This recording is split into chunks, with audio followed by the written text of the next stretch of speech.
Em relação aos assuntos, eu tenho um sério problema. É a questão do material didático. Então, não tem muito material didático em português para vocês poderem ler à vontade. O que deveria ter seria o livro. Mas, como a biblioteca está inacessível, né, a faculdade ela está inacessível nesse momento, então eu estou procurando material para que vocês possam fazer a leitura em casa, né, e poder estudar. E aí, os assuntos que realmente eu devo cobrar nessa prova vai ser sobre as séries leucocitárias, sobre a diferenciação celular da granulopoese, dos linfócitos, dos monócitos, que é um material que eu já enviei, um material de apoio, tem lá um textozinho, ele é um pouquinho antigo, mas a forma como ele descreve todo o processo de diferenciação, então ajuda no entendimento de como deve ocorrer o processo de diferenciação celular. Tem outros assuntos também interessantes, só que eu não tenho material em português para que vocês possam fazer a leitura, que seria a parte da cinética dos leucócitos. Eu já gravei um vídeo, eu já coloquei na plataforma, assim como sobre as anomalias leucocitárias, reacionais e hereditárias, também não tem material, então eu gravei o vídeo para explicar o que é e já coloquei na plataforma. Então, outro assunto que eu devo estar pedindo na prova, mas não vai ser nada assim muito complicado e nem cheio de detalhes, é sobre o assunto de leucemias, porque eu já tenho vários textos em português, não são tipo 2017, 2018, mas o assunto que os artigos abordam tem a ver com o que eu vou falar, e aí fica mais fácil até de talvez tentar entender o que são as leucemias. Então, o próximo assunto que eu vou cobrar na prova vai ser leucemia. Aqui nessa aula tem leucemia e linfoma, só que eu vou falar primeiramente de leucemia e aí eu vou gravar um vídeo falando sobre linfomas, que é rapidinho. E o terceiro assunto que deve cair na prova, eu ainda estou vendo, porque tem a ver com as plaquetas. E aí eu estou vendo material sobre se tem alguma coisa falando sobre a parte de diferenciação celular, das plaquetas, ou o processo de coagulação sanguínea, que na verdade o processo de coagulação sanguínea texto mesmo não tem. E o que eu achei está tudo em inglês. E o processo de coagulação sanguínea não é simples, ele é bem complexo, ele tem cheio de detalhes que precisam ser vistos. E eu acredito que o terceiro assunto deva ficar na questão do reconhecimento das principais doenças que afetam a parte das plaquetas. Mas isso aí eu ainda vou definir ainda essa semana, e aí eu envio para vocês a resposta do que deve ser o próximo assunto. E aí vai ficar praticamente assim, 3 assuntos para serem cobrados na prova.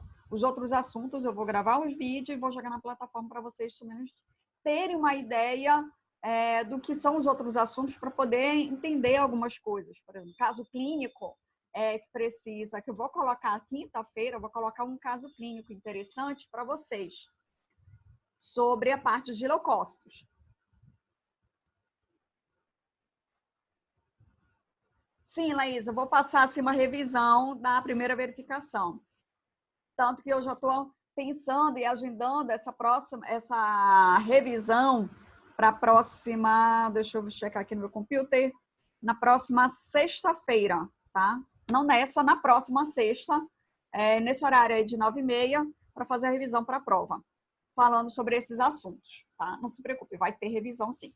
E mais exercício para ver se fixa alguma coisa, mesmo esquema que eu fiz para a primeira verificação, eu vou repetir agora, tá? Vai ser a mesma coisa, não vai mudar.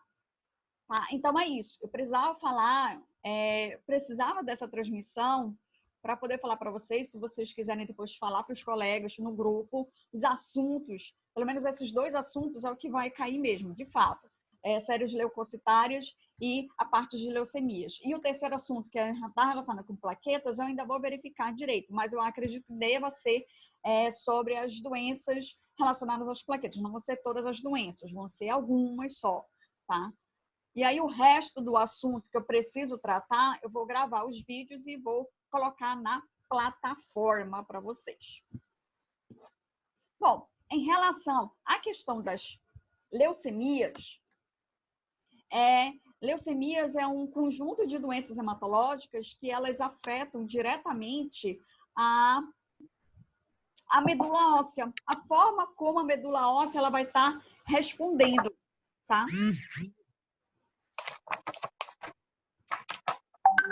Aqui. Não, não é aqui. Peraí, gente. A pessoa está fazendo 30 milhões de coisas. Ai, Jesus. É para pagar? É sim. É. Peraí. Oi. Não.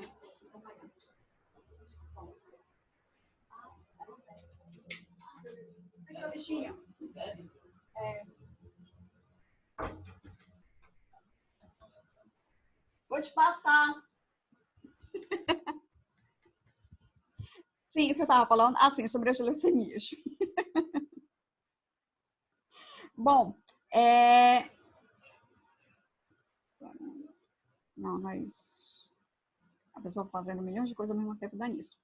Bom, então assim, eu estava falando, leucemias, né? Recapitulando, meu Deus. Então, assim, as leucemias, elas estão relacionadas justamente com problemas na questão da diferenciação celular que ocorre lá na medula óssea. Então, primeiro ocorre lá na medula óssea as primeiras alterações. Então, são mutações.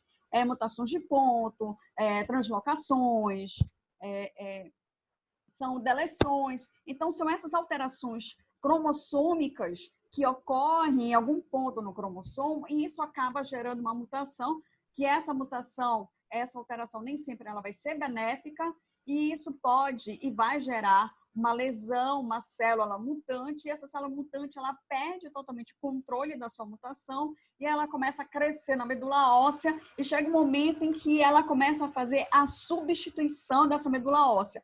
Então, antes que a gente tinha eram ilhotas específicas para, digamos, eu tenho uma ilhotazinha bem aqui nesse ponto que ela é específica para a produção de granulócitos, mas aqui ao lado tem outra ilhota que ela é específica para a produção de hemácias. Então, essas ilhotas que a gente observa na medula óssea, uma medula óssea normal, é o que a gente sempre observa quando a gente faz a biópsia ou o aspirado, mas precisamente na biópsia da medula óssea. Na plataforma, eu também coloquei um videozinho para vocês observarem como é que é feita a coleta da medula óssea para a gente fazer os exames, para poder checar toda a questão dessas alterações que a gente precisa do mielograma.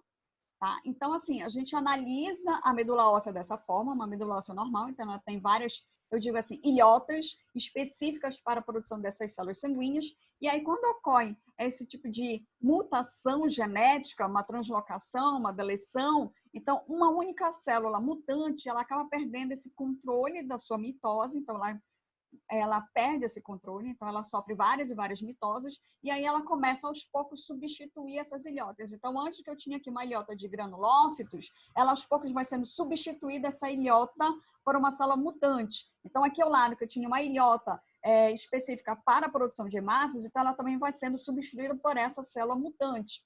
Então, a medula óssea ela vai sendo substituída gradativamente por essa célula mutante que ela vai perdendo o controle. E aí, quando a gente observa no paciente alguns dados interessantes, que é justamente a questão do hemograma, que é você vai checar como é que está o sangue periférico do paciente, aí você checa e verifica que ele tem uma quantidade de leucócitos tipo acima do normal. Você está vendo 80 mil, 100 mil, 120 mil leucócitos. Aí você vê, nossa, que absurda essa quantidade de leucócitos. E isso que você está checando no hemograma é o reflexo do que já deve estar ocorrendo já faz um tempinho lá na medula óssea.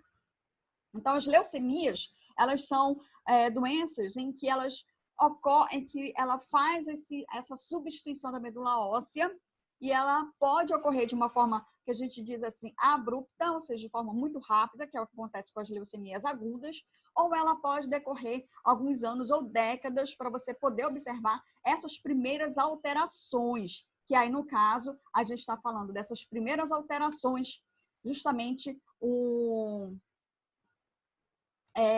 as leucemias crônicas, tá? Então, assim, aqui nessa figurinha é para falar do seguinte. Então, todo esse processo das leucemias é o que compreende a carcinogênese. Então, a gente tem uma mutação inicial, que eu falei para vocês, pode ser essa translocação, né, uma deleção, e aí essa alteração, essa mutação, ela pode promover o aparecimento de agentes promotores ou oncogenes, ou proto-oncogenes, em que esses genes que são alterados, eles acabam fazendo que ocorra a proliferação celular, e isso, dessa proliferação celular, essa perda desse controle da mitose dessa célula mutante, vai fazendo aos poucos a alteração e a mudança no estroma medular. Então, a gente observa essa mudança por conta da ação desses oncogenes ou proto-oncogenes que estão presentes aí nesses cromossomos, e a gente pode verificar esse tipo de alteração. Antigamente, nós fazíamos alguns exames para poder checar esse tipo de alteração. A gente fazia muito citogenética, ainda se faz hoje. Então, antigamente se realizava muito.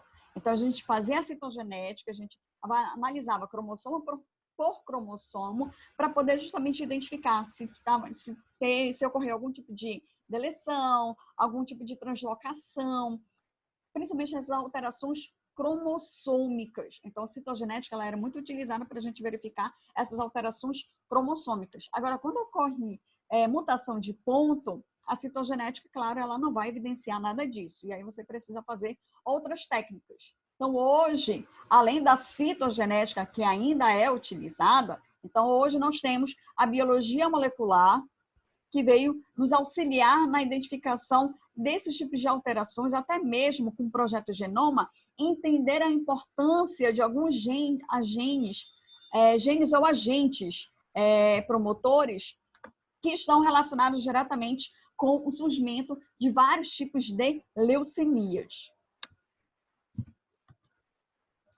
Aqui é para demonstrar o seguinte. Então, nós temos, para mostrar para vocês, que desses oncogenes, então, assim, começou a se estudar sobre a ação desses oncogenes, e a ação desses oncogenes, primeiro veio com um estudo em animais, em que se verificou que o surgimento de algumas hepatopatias de aves ou outros mamíferos estão relacionados com a ação de algum tipo de agente, no caso aí de vírus, foram os primeiros a serem relacionados. E aqui nesse quadro é para mostrar o seguinte, esses oncogenes, então a maioria do surgimento dessas neoplasias hematológicas, elas estão relacionadas com a infecção de algum tipo de vírus. Então, o vírus, ele acaba promovendo esse tipo de alteração cromossômica, e essa alteração cromossômica, ela faz o surgimento de, que eles chamam de oncoproteínas. Então, são proteínas que elas perdem sua função, têm uma função alterada, ou elas se tornam afuncionais, e isso faz com que ela perca essa função e faz com que ocorra uma proliferação desse tipo de célula mutante. Então, aqui vocês já podem observar que nós temos vários tipos de vírus. E aqui é para demonstrar que a maioria desses vírus, observe que são vírus que a gente encontra em animais. Não exatamente nós humanos, mas são em animais. E eles provocam justamente essas neoplasias. Ou seja, não somente os humanos sofrem com as leucemias, mas os animais, de modo geral, também sofrem com esses tipos de neoplasias. Então, esses estudos, essas relações, têm a ver com a gente? Tem, até porque tem alguns tipos de vírus que eles vão realmente promover o surgimento de alguns tipos de neoplasias, principalmente no caso aí de linfomas, tá? No caso aí de linfoma, a gente tem muito bem a associação do HIV com o surgimento do linfoma de Burkitt, que eu vou falar disso posteriormente. E aí, venho aqui para poder falar o seguinte. Então, o que é a leucemia de fato? Então, leucemia nada mais é do que uma desordem no processo de maturação celular. Então, todos esses eventos de alterações cromossômicas, o surgimento desses oncogenes e proto-oncogenes, levam justamente a uma desordem nessa maturação. Ocorre uma proliferação dessa célula mutante lá na medula óssea. E isso ocorre justamente uma mudança na forma como essa medula óssea está sendo organizada e havendo uma substituição do tecido hematopoético normal por um tecido hematopoético mutante. Então, essa mudança, ela ocorre principalmente na medula óssea, e da medula óssea ela começa a migrar para os outros tecidos, que dependendo da patologia, pode aparecer o que a gente chama de hematopoese extramedular.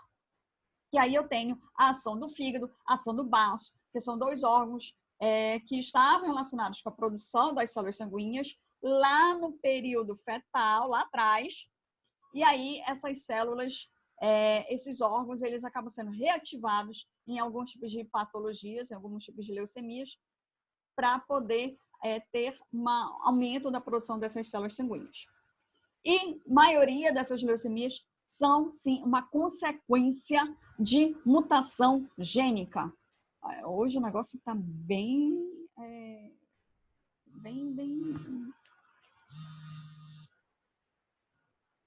cheio. Depois, ó. Tá. Então, aqui é para demonstrar o seguinte. Quando a gente fala de leucemia, a gente está aqui determinando duas linhagens. Por isso que eu precisei falar sobre as séries leucocitárias. Porque a maioria das leucemias, a classificação delas, elas estão relacionadas com essas linhagens. Ou você vai chamar uma leucemia mieloide, porque ela está relacionada com a linhagem mieloide, ou ela vai estar relacionada com a linhagem linfóide.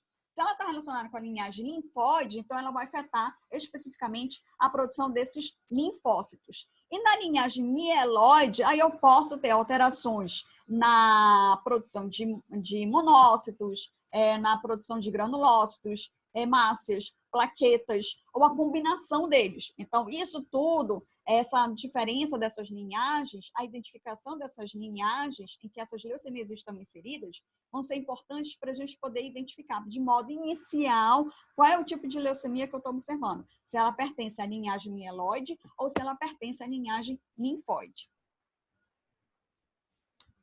Ai, meu cão amado.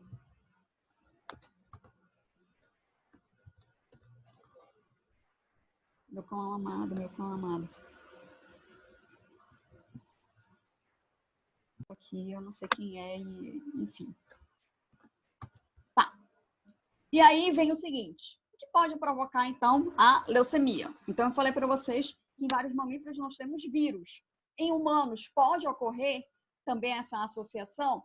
Pode. Ah, mas vai ser a maioria dos casos da leucemia? Não, são pouquíssimos casos que nós temos esta relação entre a infecção viral, que pode provocar algum quadro de leucemia ou algum quadro de alteração da medula óssea.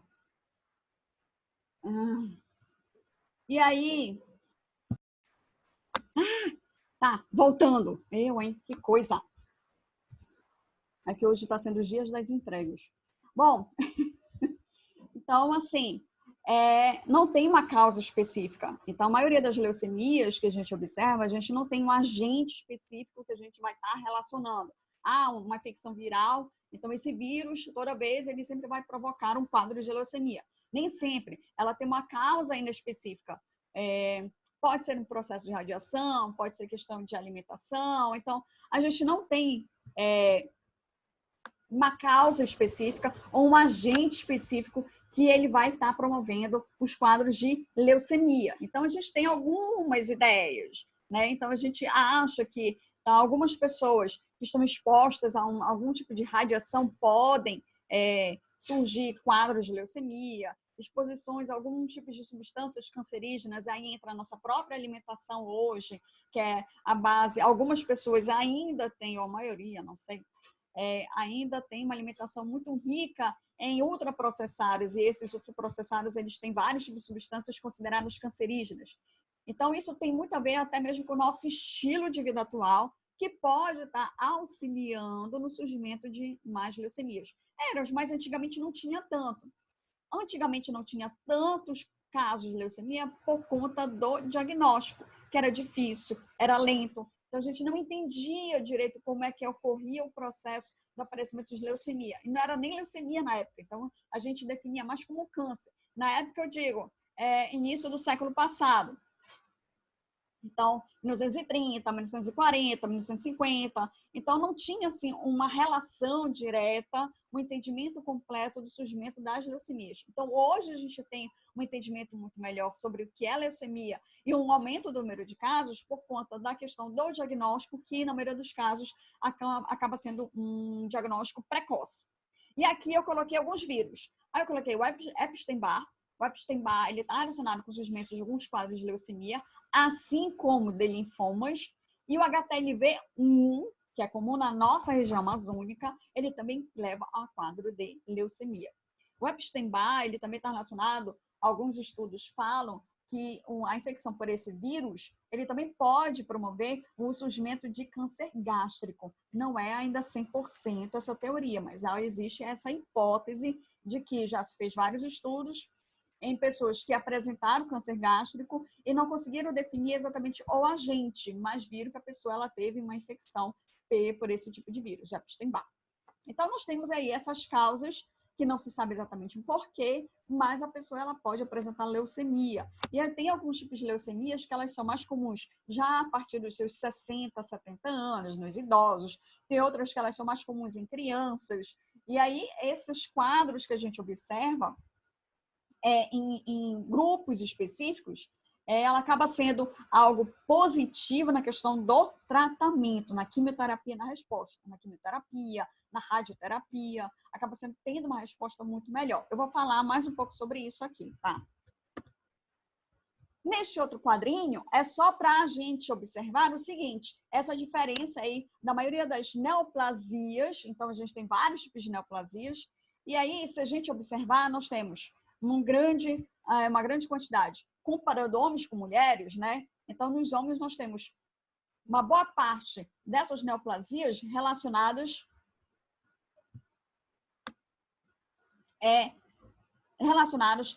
com o câncer de próstata, pulmão, colo retal. Nas mulheres, além do pulmão e do colo retal, nós temos a mama também como uma das principais neoplasias. E se a gente comparar o que tem de neoplasia hematológica ou as hemopatias, de todas essas aí, para os homens representa somente 9%, para as mulheres representa 7%. Ah, mas é pouco, né, a quantidade que a gente está observando. Comparando com os outros, que tem uma incidência muito maior, realmente acaba sendo pouco.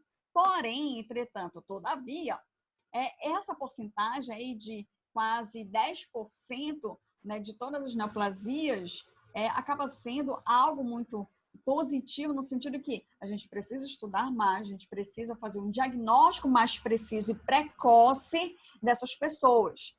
Não é algo assim para se ignorar esses quase 10%. Então, significa que nós temos uma grande parte da nossa população que apresentam ou apresentaram algum tipo de hematopatia. Hemopatia. Tô ficando doida. E aí vem a questão, sintomas. Será que tem alguns sintomas que podem ter algum tipo de indício? Eu não diria indício, mas alguns sintomas eles acabam aparecendo com uma certa frequência que pode nos remeter a um quadro de leucemia. É quando a gente observa no paciente a questão da náusea, da fraqueza, da palidez, anemia. Lembre-se, nós temos o quê? Uma alteração no tecido hematopoético. Um tecido hematopoético normal, que ele está sendo substituído por um tecido hematopoético mutante. Então, essa mutação, essa substituição da medula óssea leva justamente o quê? Uma diminuição da produção de plaquetas, uma diminuição da produção de hemácias, uma diminuição da produção até mesmo dos próprios leucócitos que vão auxiliar no combate a vários tipos de infecções. Então, a gente tem o quê? Uma diminuição desse povo aí. Então, essa diminuição dessas células é o que a gente chama de pancitopenia, uma diminuição da quantidade de hemácias, de plaquetas e de leucócitos, que é característico desses pacientes com leucemia. E qual é a consequência da diminuição dessas células? Primeiro, a gente vai observar o quê? A questão do processo da anemia. E a anemia leva a palidez, leva a fraqueza. Então, se a gente tem uma quantidade de hemácias pouco baixa, um paciente está com uma hemoglobina muito baixa, digamos de 5 gramas, ou menos do que isso, então vai levar justamente esses quadros, né, de palidez, de fraqueza e tudo mais.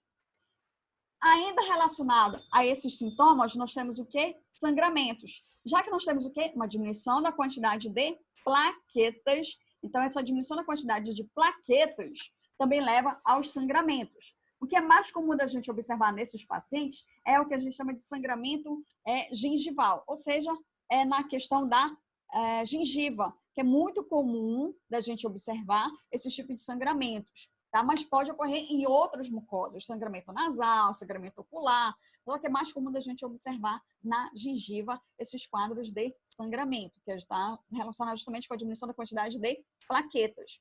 E também a gente pode observar em alguns pacientes a hepatosplenomegalia ou isolado, hepatomegalia ou esplenomegalia, que é justamente o aumento desses órgãos, tanto do fígado quanto do baço. Por conta dessas alterações na medula óssea, ocorre justamente o que nós chamamos de a migração dessas células lá da medula óssea, elas migram ou para o fígado ou para o baço, e essa migração leva um aumento desse órgão para poder comportar justamente esse novo tecido, o tecido hematopoético, que sai lá da medula óssea, foi para um desses dois órgãos, e o órgão ele precisa crescer para poder ele produzir essas células.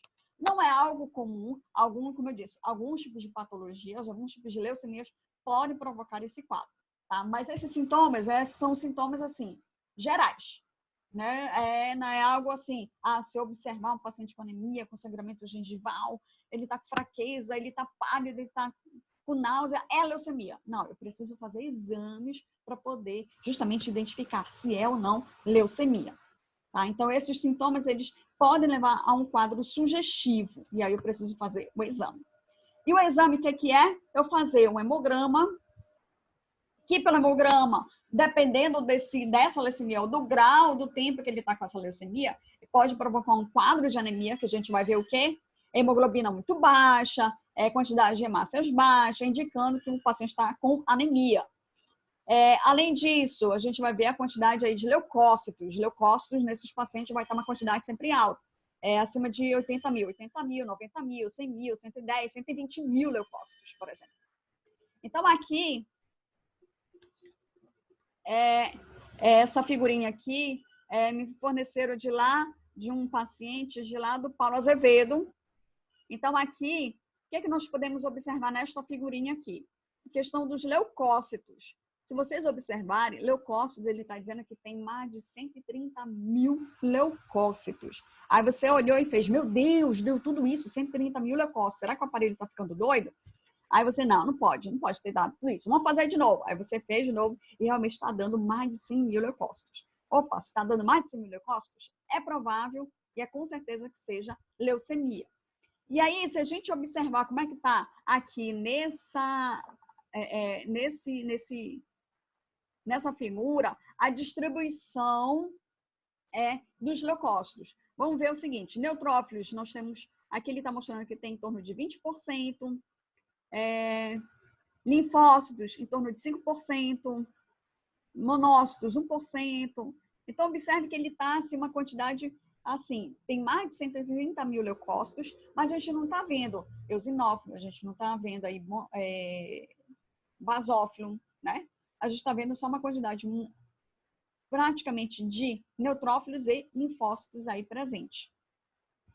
Que aí a gente tem o quê? Uma quantidade muito exagerada justamente da quantidade de neutrófilos. Mas só pela quantidade aí que está dando de leucócitos, contagem total que está dando aí 130 mil, já é indicativo de leucemia. E aí tem algo interessante, deixa eu ver onde é que ele mostra, cadê você? Eu venho aqui só para te ver. Tem algum local, toda vez eu sempre fico tentando achar onde é que está esse bichinho. E aí tem, nesse programinha, bom, nesse programinha aqui, programinha que eu estou dizendo, contador hematológico, ele faz a contagem diferencial completa de todos os leucócitos, e aí se ele encontra alguma coisa de estranho ou diferente, ele vai acusar, tá? Achei, aqui embaixo, nossa. Aqui embaixo está escrito blastos. E aí, blastos, ele identificou que tem 74, mais ou menos 74% de blastos nessa contagem de leucócito, que dá mais ou menos mais de 96 mil blastos. E observe, ele só indica que a presença aqui de blasto. Ele não vai te dizer qual é o tipo de blasto. Ele não vai te dizer nada disso. Ele só vai te dizer, olha, é blasto. Só isso. E aí, o que você vai fazer? Você viu esse hemograma e você viu todas as alterações indicando que há a presença de blasto. Você precisa fazer o quê? a lâmina corar e observar as características desse blasto, que está na figurinha aqui ao lado, tá? Então, nessa figurinha aqui ao lado, ele mostra justamente a presença dessas células blásticas, em que a gente pode observar o quê? A núcleo muito grande, né? um citoplasma um pouco mais presente, a presença aqui de nucléolos. Então, essas características já chamam a atenção, que confirma o que o aparelho ele conseguiu identificar, que é a presença de blasto. Pelas características aí, a gente pode dizer que é um mieloblasto. Só que aí você não pode colocar, afirmar 100% lá no seu hemograma, olha, eu estou vendo mieloblasto. Você coloca lá na observação, sugestivo de mieloblastos, necessita de exames complementares ou exames específicos. Porque no hemograma você nunca deve fechar o quadro. Olha, é isso e pronto, acabou. Não, precisa de outros exames para poder confirmar. E quais são esses outros exames? Aí eu tenho mielograma, em que a gente vai analisar diretamente como é que está a medula óssea do paciente. A gente vai olhar lá a medula, a gente vai fazer ou um aspirado ou uma biópsia dessa medula para poder confirmar como é que está a organização da medula, para poder confirmar mesmo que é um quadro de leucemia. Desse material, a gente ainda faz a imunofenotipagem. Essa imunofenotipagem é para você poder identificar qual é esse tipo de blasto que você identificou no hemograma, e aí ainda vem como exame complementar a citogenética para poder verificar se realmente houve algum tipo de alteração cromossômica, que ela pode ser importante e vai ser importante para a gente poder, a gente não, um médico, né? Nós só iremos fazer esses exames, mas para o médico poder justamente auxiliar o médico para poder determinar qual é o tipo de tratamento. Para vocês terem uma ideia, o quanto é importante a cronologia ou a ordem desses exames, é que, no caso, aqui em Belém, com a entrada do Hospital Oncológico Infantil, não existia um laboratório para fazer a citogenética. Foi só com a entrada do oncológico infantil que entrou, assim, com força a citogenética. E por que é importante a citogenética? Porque ela vai identificar para ti qual é o tipo de translocação, qual é o tipo de alteração cromossômica. E a alteração cromossômica, ela acaba sendo importante para você identificar não só a alteração, mas ela vai determinar o quanto vai ser importante você realizar um tipo de tratamento específico. Ou seja, uma translocação que você consegue identificar específica para aquele tipo de leucemia, por exemplo, o cromossomo Filadélfia. Então, se você identifica numa LMA que tem um cromossomo Filadélfia, ótimo, significa que o paciente ele vai ter uma ótima resposta para o tratamento, com quimioterapia ou radioterapia, ou as duas coisas. Frente ao paciente que ele também tem leucemia mieloide aguda, porém ele não tem essa translocação. Ou seja, se ele não tem a translocação, o tratamento dele pode ser muito mais difícil e as chances de cura também diminuem. Por isso que é importante a gente estudar a questão da citogenética.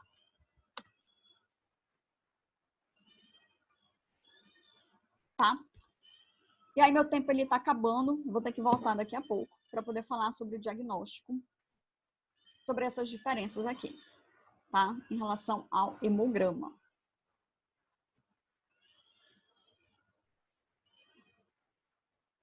Vou já mandar o próximo.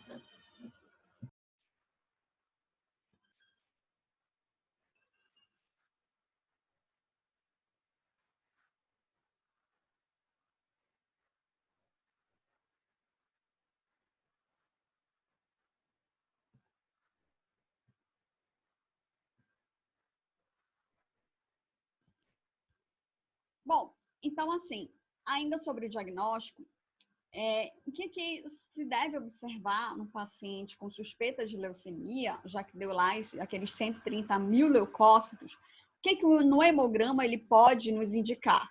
E aqui o que é interessante, que através do hemograma até dá para diferenciar, né, uma leucemia aguda para uma leucemia dita crônica. Eu vou explicar também por que nós temos essas diferenças de aguda para crônica, tá? Bom, se observarmos aqui, na aguda, o que dá para observar no hemograma especificamente? A gente vai ver presença de anemia, né? Pode ser uma anemia discreta ou uma anemia severa, plaquetopenia, que é a diminuição da quantidade de plaquetas. Também vou observar nesse sentido. que ela pode estar aí no quadro discreto ou muito severo da diminuição da quantidade dessas plaquetas. Pode ter esse hiato leucêmico. Opa, que diacho é esse hiato leucêmico? O hiato leucêmico aqui é quando a gente fala na questão da presença de células imaturas que deveriam estar presentes somente na medula óssea e a gente consegue observar essas células já no sangue periférico. No caso aí da leucemia aguda, é quando a gente observa, por exemplo, presença de mieloblastos, mielócito, promielócito, metamielócito. Então, é isso que chama a atenção desse hiato leucêmico que a gente chama aqui, tá? E, às vezes, pode até mesmo ter presença somente de mielócito e você vai ver mais presença de mieloblastos, que eu quero dizer, mais a quantidade de segmentados, de células mais maduras no processo de diferenciação celular. Então, há esse...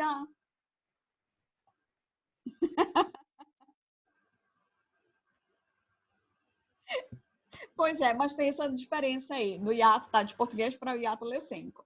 Tá? Então, a gente pode observar a presença de células de toda a parte da diferenciação celular para células que elas podem estar mais presentes, como são mieloblastos com metamielócito, ou já em células mais maduras, que já vou ver uma grande quantidade, por exemplo, de segmentários, de basófilos, de eosinófilos, que é o que a gente mais observa na questão da leucemia crônica. E aí vem o nomezinho aqui, desvio à esquerda. O que é esse desvio à esquerda? Esse desvio à esquerda, a gente já observa isso em vários hemogramas quando trabalhamos com processos infecciosos. Na aula que eu gravei sobre fisiologia dos leucócitos, ele fala especificamente sobre esse desvio à esquerda. Então, eu falo lá sobre esse desvio à esquerda, tá? Mas, assim, o que eu coloquei lá, que vou repetir aqui, esse desvio à esquerda é quando a gente observa. Minha filha tá pistola hoje, chorando adoidado. Esse desvio à esquerda é quando a gente observa uma grande quantidade de bastão no hemograma, tá? Aí eu tenho lá, durante o processo de diferenciação, sei lá, quando está chegando no final do processo de diferenciação, a gente observa no finalzinho, bastão, aí tá terminando o bastão, entra o quê? O segmentado. Então, esse desvio à esquerda é quando a gente observa a presença, justamente, uma grande quantidade de bastão no hemograma do paciente. Então, aqui na leucemia aguda, a presença desse bastão, ele acaba sendo ausente, ou seja, a gente quase não observa a presença desse desvio à esquerda. E como a gente está trabalhando com leucemia aguda, então a aguda aqui tem relacionado justamente com... Vou, com certeza, postar na plataforma, claro, não se preocupe. Vou postar sim. Tá? E aí, na aguda, nós temos o quê? A presença de blastos, que é o que chama bastante atenção. Tá? Então, todas as leucemias agudas, tanto faz, se é mieloide, se é linfóide, não importa. Tá lá, você viu uma grande quantidade de blastos, não tenha dúvidas. É uma leucemia aguda. O que você vai precisar identificar se é um mieloblasto ou se é um linfoblasto. E aí a gente precisa observar o quê? As características morfológicas. E algo que sempre vai chamar atenção na questão da leucemia aguda, principalmente aqui na leucemia mieloide aguda, é a presença desse nomezinho complicado aí, que é o bastonete, que a gente chama de bastonete de Auer. O que é esse bastonete de Auer? Se você observar nessa célula que eu coloquei aqui embaixo, parece assim um risquinho aqui no citoplasma. Esse risquinho no citoplasma é a presença desse bastonete de Auer. Tá? Então, esse bastonete aí é o que chama a atenção, que ele vai estar presente nas leucemias agudas, especificamente na leucemia mieloide aguda. E na leucemia crônica? Na leucemia crônica, o que deve se observar no hemograma? Anemia pode estar presente, mas anemia discreta. Plaquetopenia também pode estar discreta. O hiato leucêmico a gente não vai observar, ou seja, essas diferenças ou a presença dessas células mais jovens, a gente não vai observar isso. Desvio à esquerda, ou seja, a presença de bastão, principalmente, vamos observar na leucemia mieloide crônica especificamente. E aí, como a gente está trabalhando com leucemia crônica, crônica significa o quê? que nós vamos observar no hemograma a presença de outras células. Então, vamos observar a presença não só de blastos, pode ter blastos, uma quantidade muito pequena, mas pode. Vamos observar todas as células da diferenciação celular, metamielócito, promielócito, mielócito, bastão e as células mais diferenciadas, ou seja, a presença de segmentados, de eosinófilos, de basófilos. Então, a gente vai observar no paciente com leucemia crônica todas essas células presentes. Elas estarão presentes, todas essas células, tá? E aí vem o bastão de Auer, que não vai estar presente na leucemia crônica. Ou seja, no hemograma, o que a gente precisa de fato observar para poder conseguir diferenciar de uma aguda para uma crônica? Primeiro, eu preciso observar na aguda se tem presença de blastos, é que vai sempre chamar atenção. Mas, se observar que além de blastos, eu tenho células específicas que vão estar faltando no processo de diferenciação celular, que vai estar presente nesse hemograma, ou seja, eu estou vendo blastos, mas não vi mielócito nem metamielócito, estou vendo só promielócito e células mais diferenciadas. Eu estou vendo neutrófilo, estou vendo basófilo, estou vendo eosinófilo, estou vendo essas células, ok. Então, nesse caso aí, eu posso dizer que possivelmente é um caso de leucemia aguda. E na crônica eu posso e vou ver blastos, vai ser uma quantidade muito pequena, em torno de 1% ou menos do que isso. Só que na leucemia crônica eu vou ver muito promielócito, mielócito, metamielócito, bastão, neutrófilos, eosinófilos, ou seja, vou ver todas essas células presentes numa leucemia crônica. É dessa forma que a gente vai mais ou menos conseguir diferenciar se eu estou vendo um quadro de leucemia. Que eu posso sugerir, olha, é sugestivo de uma leucemia aguda ou é sugestivo de uma leucemia crônica. Esses dados do hemograma, eles acabam sendo importantes para a gente poder e conseguir diferenciar esses dois tipos de leucemias, as principais, a aguda e a crônica. O próximo exame é o mielograma, tá? Então, assim, no mielograma, então a gente precisa ir todo passo a passo. Quem faz a coleta para os exames do mielograma não é o biomédico, é o médico hematologista. O biomédico não faz a coleta, tá? Porque é uma coleta invasiva, que você precisa furar o osso aqui da bacia, tá? E aí não dá para o biomédico fazer, somente o médico que dá para fazer a coleta. Então, o médico faz a coleta do material e a gente analisa o material. É dessa forma. Tá? Então, o mielograma, a gente só vai analisar o mielograma, realizar o exame do mielograma, quando a gente vê assim, olha, o hemograma ele não conseguiu esclarecer a leucemia do paciente. E não vai esclarecer todos os casos. Pelo menos 90% dos casos, pelo hemograma não vai ser o suficiente. Você vai precisar do mielograma. E aí, no mielograma, você vai analisar justamente a questão do estroma medular. Como é que está a organização dessa medula? Né? Será que ela vai estar lá com as suas ilhotas específicas? Eu vou identificar a ilhota dos granulócitos, das hemácias, das plaquetas, dos linfócitos, todo mundo bonitinho, organizado e tudo mais? Ou vai estar uma bagunça só? Ou eu não vou encontrar ninguém, vou encontrar uma célula totalmente diferente, que isso é sugestivo de leucemia. Então, o mielograma ele serve para a gente analisar como é que está a medula desse paciente.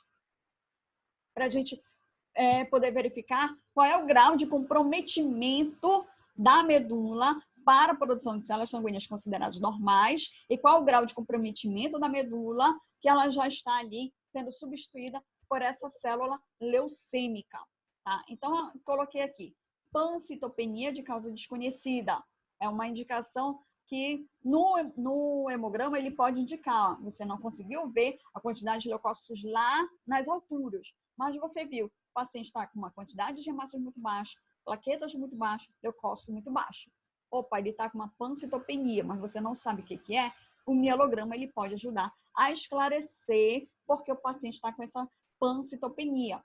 Tem alguns tipos que a gente chama de mielodisplasias que podem provocar justamente esse quadro de pancitopenia. E aí você precisa verificar o que é. Por exemplo, a anemia aplástica, por exemplo, ela pode ser provocada por um processo infeccioso viral ou é consequência aí de um quadro de leucemia que o paciente já teve há anos e aí ele está fazendo o acompanhamento para poder saber se ele recebeu a cura ou não, precisa de 5 anos para dar tudo negativo. e aí, de repente, ele apareceu com uma pancitopenia ou somente com uma diminuição da quantidade aí das hemácias. E aí a gente considera, através do mielograma, que ele está com uma anemia aplástica. Ou seja, ele não está conseguindo produzir suas hemácias numa quantidade suficiente. E aí o paciente ele pode e vai precisar de um transplante de medula óssea. Além disso, claro, eu vou ter outros diagnósticos aí auxiliando para a gente poder fechar o quadro. Ou seja, para poder fechar um quadro de leucemia, o hemograma sozinho não vai ser o suficiente, porque você só vai estar sugerindo que o paciente ele tem leucemia. Mas aí você não vai conseguir identificar qual é o tipo de leucemia.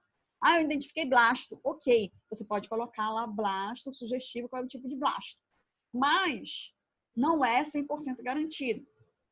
Então, você vai precisar de outros exames. Então, o biomédico vai poder atuar em outras partes do diagnóstico da hematologia oncótica, como a imunofenotipagem, trabalhar com a citogenética, com a biologia molecular, para poder auxiliar e fechar o diagnóstico e, ao mesmo tempo, auxiliar o médico na escolha da melhor terapêutica para o paciente, para ele poder responder de forma eficaz para aquele tipo de leucemia.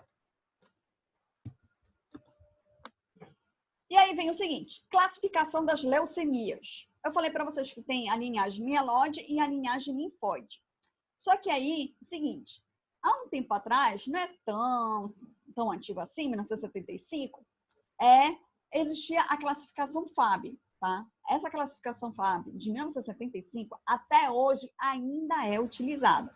Então, essa classificação das leucemias, elas surgiram frente a vários tipos de pesquisadores. No caso aí, a FAB, entra justamente os anglo-saxões, ou seja, os britânicos, junto com os franceses, que se juntaram para poder observar o que as leucemias elas estavam nos mostrando em relação a alguns critérios ou a algumas morfologias que a gente poderia estar utilizando e adotar critérios específicos para poder classificar esse tipo de leucemia. Então, a classificação FAB, tá, de 1975, ela utilizava muito os critérios morfológicos, ou seja, você tinha que observar a morfologia da célula e, através da morfologia, você tentar identificar e classificar o tipo de leucemia.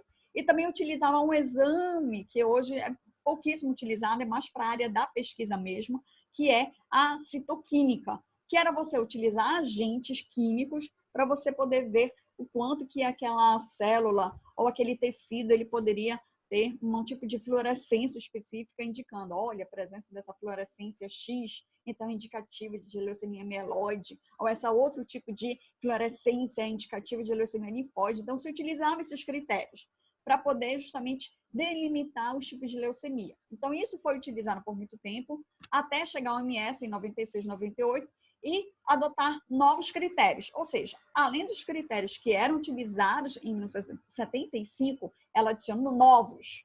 Justamente tem a ver com a questão da evolução das técnicas moleculares. Então, entrou a imunofenotipagem, vários tipos de testes moleculares, os exames citogenéticos, então tudo isso veio para poder não só ampliar o diagnóstico, melhorar o diagnóstico, mas esses outros critérios, eles surgiram e vieram para auxiliar na questão da escolha do melhor tratamento, da melhor terapêutica para o paciente frente a cada tipo de leucemia.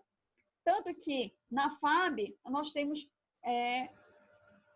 poucos tipos de leucemias. Se vocês pesquisarem na internet e observarem o que de determina a classificação da OMS de 96, 98, vocês vão ver que, tipo, que era de 75, era mais ou menos uns 20 tipos de leucemia. Para a OMS, esses 20 tipos pularam para mais de 100 tipos de leucemias. E até hoje ainda fica aumentando mais ainda os tipos de leucemias, por conta desses novos critérios.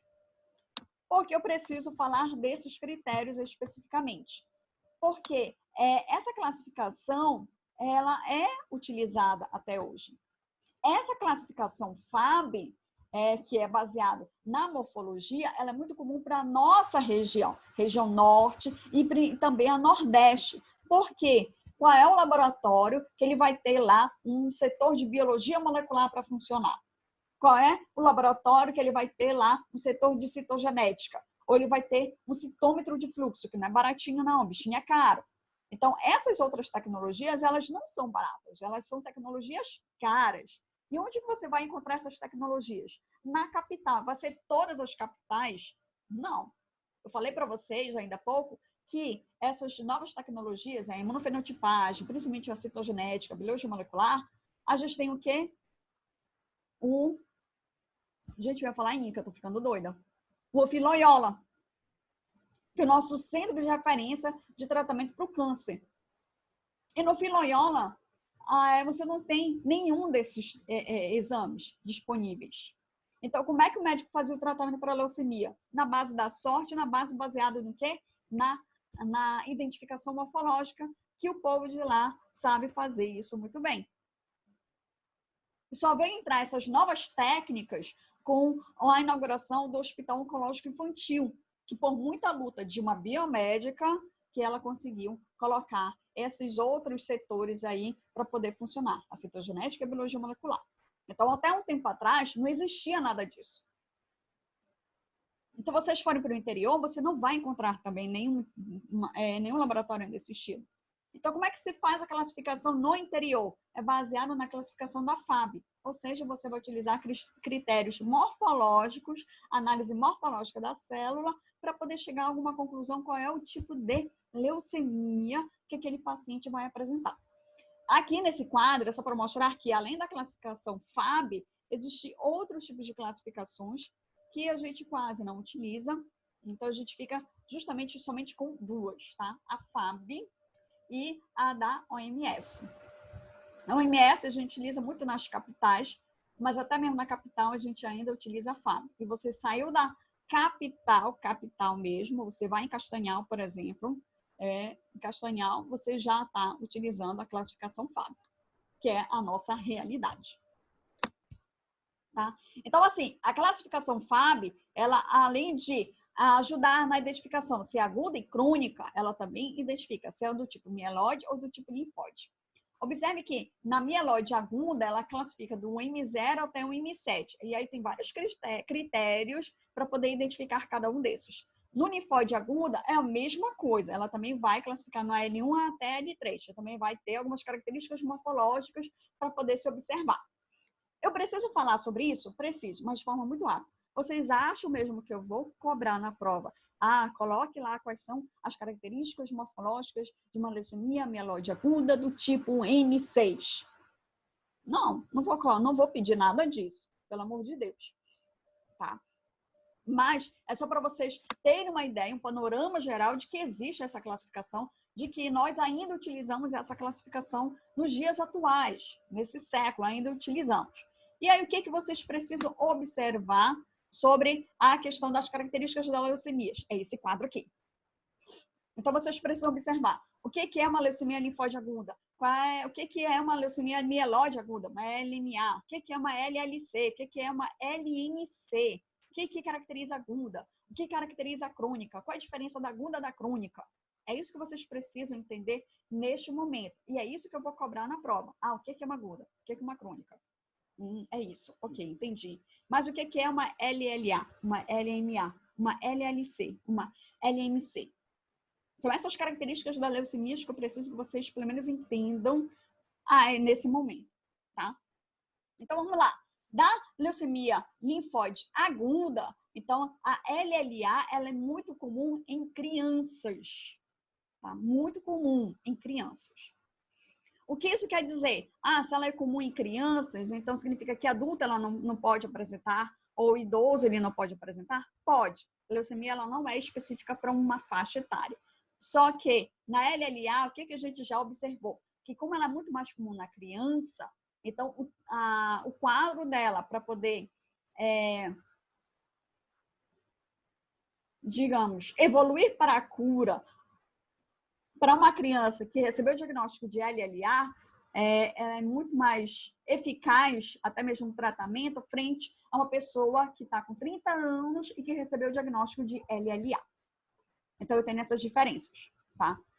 Mesma coisa em relação à LMA. A LMA, leucemia mieloide aguda, Então, a gente sempre vai observar ela também afetando crianças, afetando adultos, afetando idosos. Só que ela é muito mais comum em adultos do que crianças. Ou seja, se uma criança apresentar o diagnóstico de LMA, leucemia mieloide aguda, ela pode responder muito pouco ou quase nada a um tratamento quando comparado com adulto. Por isso que a gente tem essas características importantes. Na LLC, ela é muito mais comum nos pacientes já com idade bem mais avançada, a partir dos seus 50, 60 anos.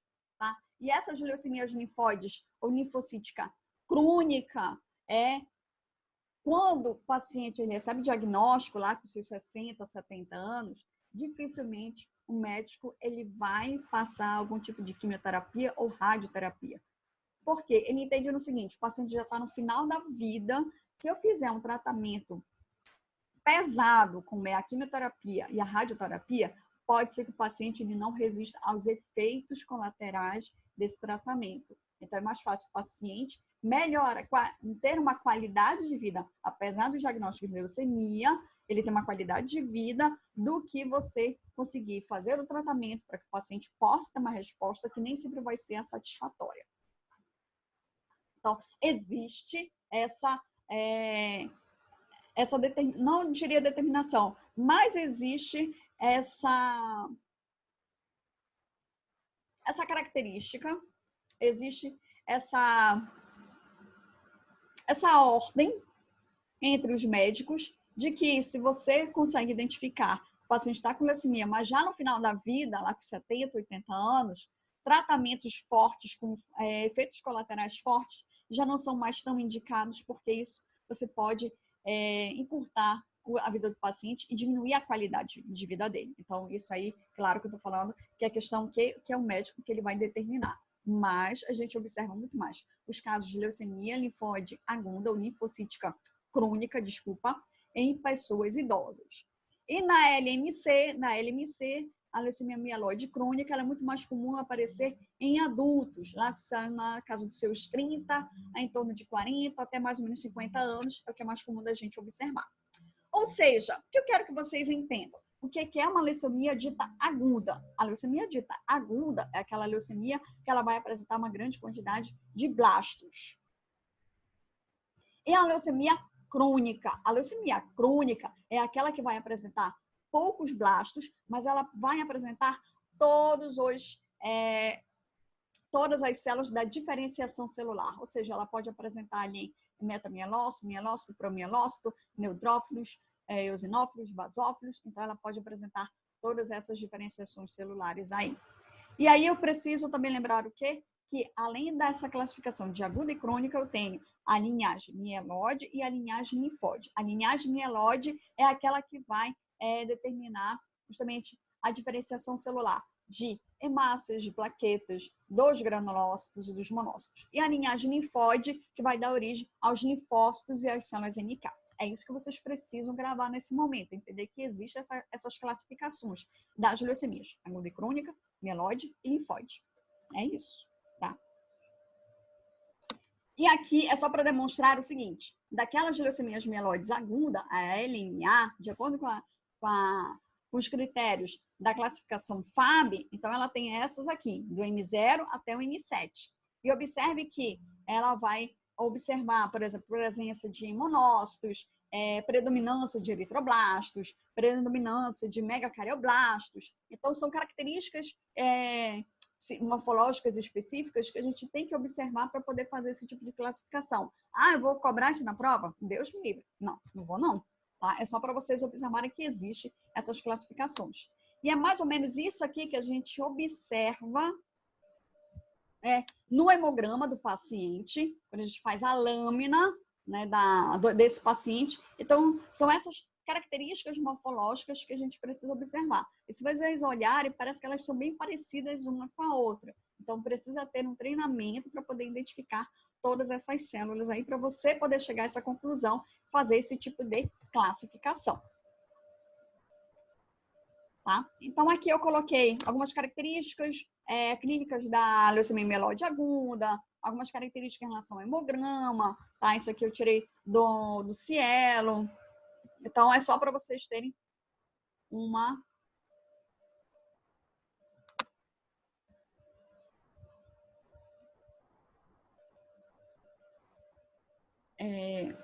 ideia.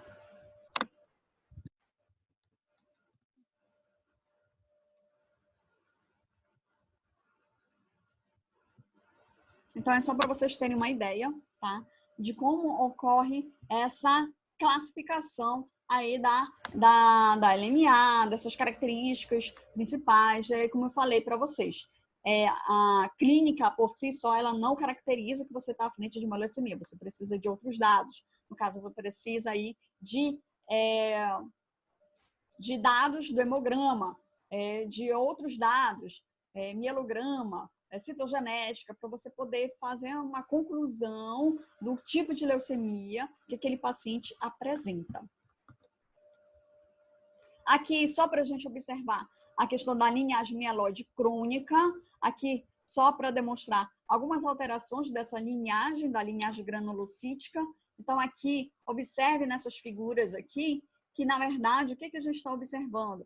É não só presença de células muito grandes, como mieloblastos, mas a gente vê uma grande quantidade de células diferenciadas, como presença de bastão, ou seja, aqui células já presentes que chama do desvio à esquerda, que isso chama atenção. Além do bastão, a gente pode encontrar, olhem só, um mieloblasto aqui, a gente pode encontrar também um mielócito. Então, são células específicas que a gente vai encontrar dentro da linhagem da leucemia mieloide crônica. Então, são células que a gente vê já de quase todo o processo de diferenciação celular presente no hemograma. Na LLA, leucemias linfóides agudas, que elas são classificadas em 3 tipos, L1, L2 e L3. Tá? Aqui eu coloquei como é que faz essa classificação da Fábia em cada uma dessas. E observe que são células bem parecidas, que apresentam poucas alterações, e são essas pequenas alterações que vão chamar a atenção para a gente poder fazer a classificação. Tanto que, teoricamente, a L3 é mais fácil de identificar por conta da presença não só de nucleolos na célula, mas também a presença de vacuolizações. Então, são características bem pequenas. A questão da cromatina, como é que está a questão da cromatina? Se é uma cromatina fina, se está uma cromatina um pouco mais grosseira. Então, são características morfológicas assim, mínimas que são utilizadas para a gente poder fazer a identificação dessas células. O mesmo acontece aqui com as leucemias linfóides crônicas, tá? Aqui na nossa região amazônica, nós temos aqui o HTLV, que o HTLV é um vírus que a pessoa infectada por esse vírus, ela vai desenvolver uma leucemia linfóide, bem característica por conta da ação desse vírus aqui, que é um vírus que a gente chama de oncogênico, tá? E aqui é só para demonstrar a questão dessas alterações cromossômicas. Tem algumas alterações cromossômicas que elas são bem específicas para cada tipo de leucemia. E tem outras que não são tão específicas. Então, aqui é só para demonstrar, olha, que a gente tem na LMC, a mais comum é a translocação entre os cromossomos 9 e 12, que nós chamamos de cromossomo Filadélfia ou BCR-ABL, tá? São esses aqui os mais importantes. Tá? Mas isso aqui também é só para vocês terem uma noção do que essas alterações são importantes para a gente poder identificar através do exame da citogenética, certo? E aí eu paro por aqui, porque era até aqui que eu precisava falar. A próxima... Opa, desculpa, ainda tem um tratamento, ficando doido. Tá? Mas essa parte aqui das anormalidades cromossômicas, dessas alterações cromossômicas que a gente observa através da citogenética, é só para vocês observarem que existem essas alterações e que elas são comuns de serem encontradas em alguns tipos de leucemias. Isso não significa, por exemplo, paciente que tem LMC, eu não encontrei nenhum tipo de alteração cromossômica relacionada ao BCR-ABL. Então significa que o paciente ele não tem leucemia mieloide crônica. Tem, só que o problema é que, como eu não encontrei esse tipo de alteração, a resposta dele frente ao tratamento, quimioterapia e radioterapia, é que vai ser muito mais difícil comparado com o paciente que deu positivo, que você achou esse tipo de alteração cromossômica. Essas alterações, elas são importantes na questão do tratamento, da resposta ao tratamento. E aí, quando nada disso dá certo, você fez os tratamentos, quimioterapia, radioterapia, e nenhum desses tratamentos eles surtiram efeito, ou seja, teve uma eficácia esperada. E aí você parte para o quê? Para a última parte do tratamento, que é o transplante da medula óssea. É que, no caso, você vai eliminar a medula daquele paciente, porque uma medula que ela já está doente, totalmente alterada, não tem jeito, então você precisa retirar toda a medula desse paciente, ele precisa ficar isolado, porque ele fica muito suscetível a infecções, então você não quer que o paciente tenha infecções. E aí você vai procurar, antes desse transplante, uma pessoa que seja compatível com esta pessoa, com o doente leucêmico, para você poder fazer aí o transplante. E o transplante nada mais é do que você retirar uma quantidade da medula óssea vermelha e passar para o paciente que está ali já sem medula óssea. E aí você espera daqui a algum tempo para que ocorra justamente uma substituição da medula óssea desse paciente. Tá? E depois que ele faz esse tratamento da medula óssea, desse transplante de medula óssea, precisa fazer um acompanhamento por um mínimo aí de 5 anos para você poder considerar que o paciente realmente ele está curado frente àquele tipo de leucemia.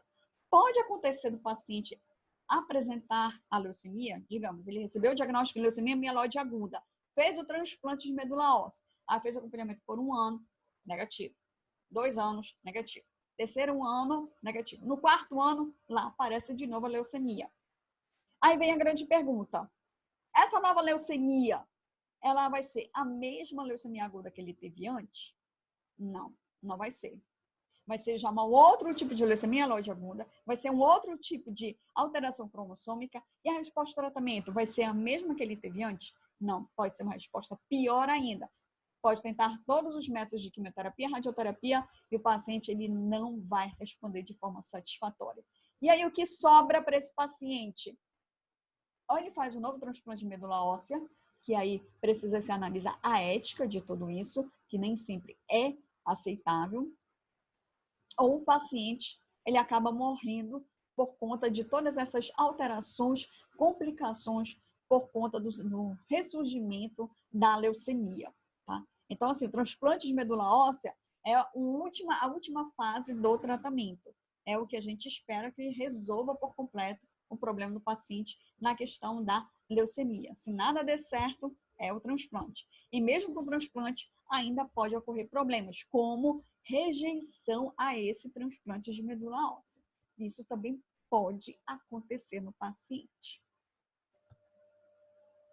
E aí vem o seguinte, para aqueles que querem ser doadores ou estarem cadastrados como possíveis doadores de medula óssea, existe o programa do Redome, eu estou inscrita lá nele.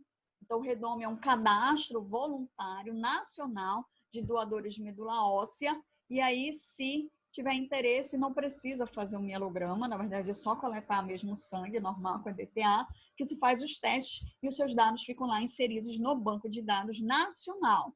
E caso alguém precise, ou seja, compatível com o seu sangue, você é ligado, tá? Recebe uma ligação do Hemopa perguntando, oi, e aí?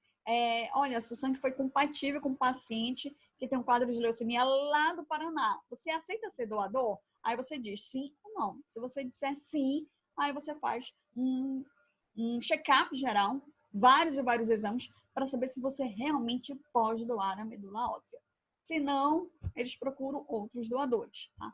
Já existiu casos aqui no Brasil em que não conseguiram achar um doador no Brasil, e que é raro, mas conseguiram achar um doador lá na